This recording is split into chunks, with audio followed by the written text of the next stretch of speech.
Today I will be performing a repair test through the hip for claim number 4499B204W. Tools that I will be using to perform this test will be tape measure, scraper, flat pry bar, and a roof snake. I'm gonna start by removing these six ridge caps.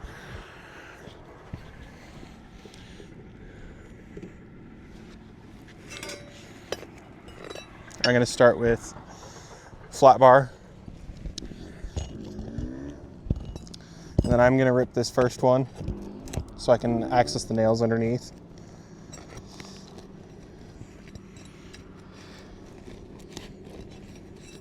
Because we are replacing this slope, just not this one.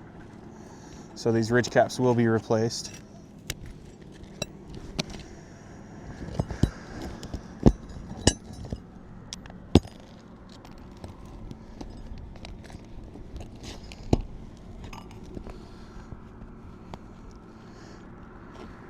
Gonna have to rip this one too.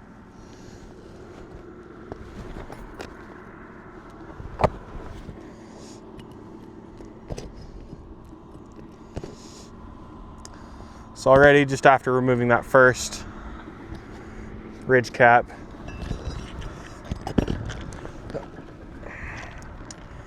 so the shingles on this slope are overlapping.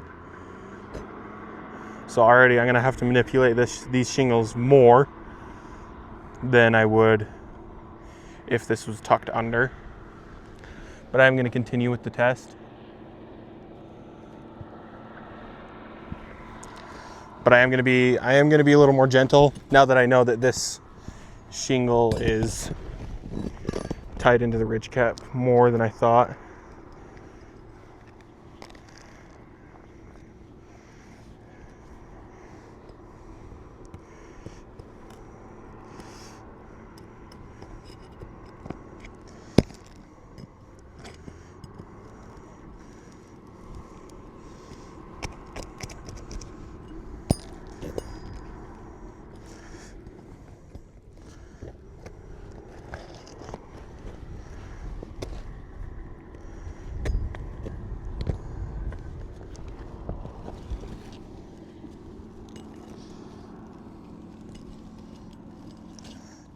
These are just pulling up.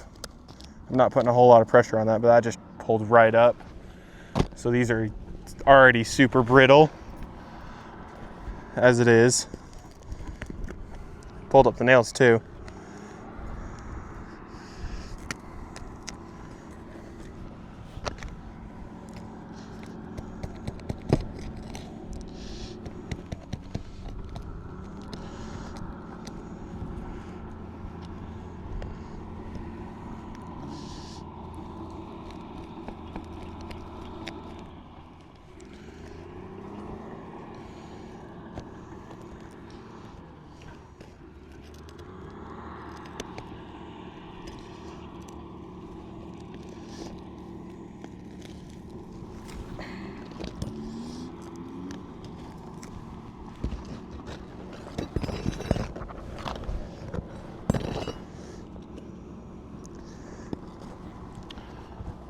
I am just gonna leave it like that.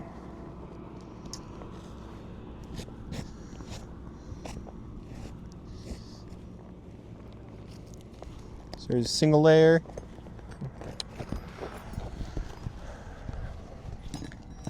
Now I'm gonna measure out the 4 to 6 inches needed for the proper underlayment. So approximately from the ridge, I'm gonna measure out 6 inches. Sorry, top of the hip, not the ridge.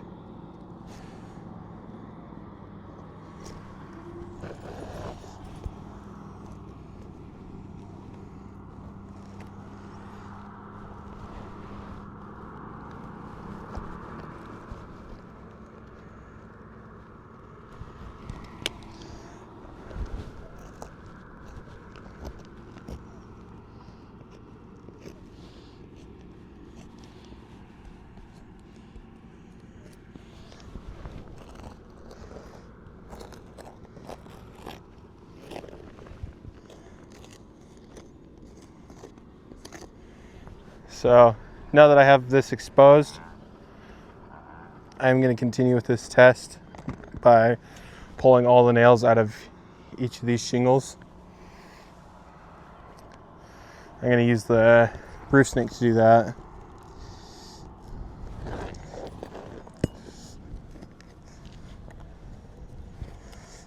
And I am being as careful as I can. That nail right there just pulled through completely. And there's mat transfer as well off of that.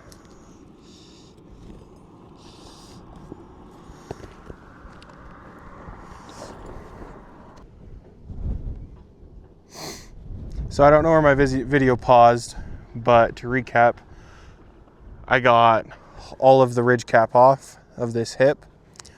I started removing all the nails within the 4 to 6 inches that we need for the correct overlap on our underlayment. I had a nail pull through there, there as well, there as well.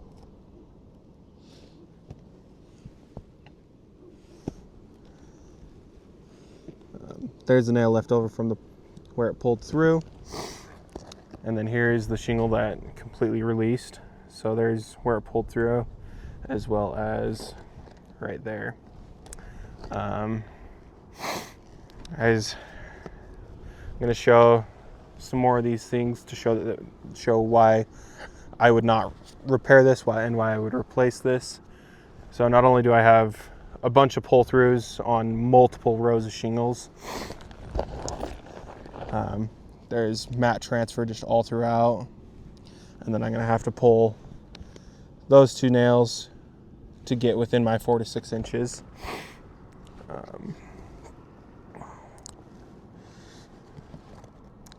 There's another pull through actually, and then a significant amount of mat transfer all throughout that tar strip.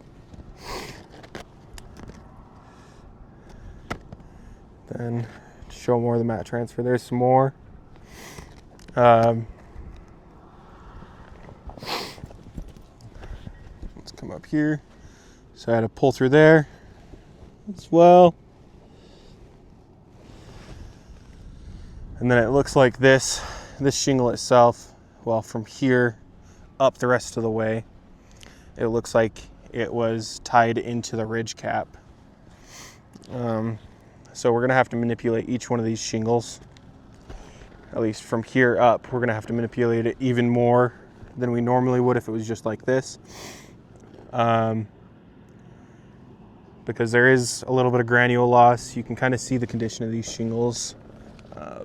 There's fraying along the edges, and then obviously granule loss, just kind of all throughout. So I would not recommend repairs on this roof. I would recommend full replacement due to the amount of pull throughs that I had, trying to get the slope that we aren't replacing undone to where we can do our overlap of 4 to 6 inches with the underlayment. There's mat transfer just continuously all throughout, as well as from this row up being tied into the ridge caps.